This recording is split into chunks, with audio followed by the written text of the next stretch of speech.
How to lock Instagram app. If you're looking to add an extra layer of security to your Instagram account on your iPhone, you're in the right place. In today's video, I'll show you how to lock the Instagram app on iOS, so let's get started. First things first, open the iPhone and simply toggle or simply tap on the Instagram button.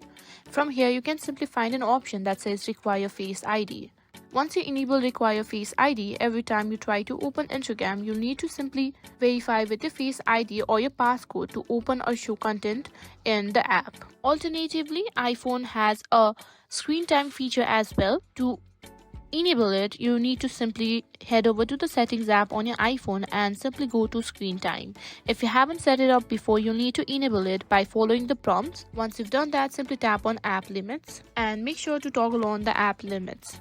Here you'll see a list of app categories. Tap on social to find Instagram. You can either select Instagram directly or choose all apps and set a limit for all apps. You can simply set a time limit for Instagram. And there you go. That's how you can lock Instagram on your iPhone using screen time.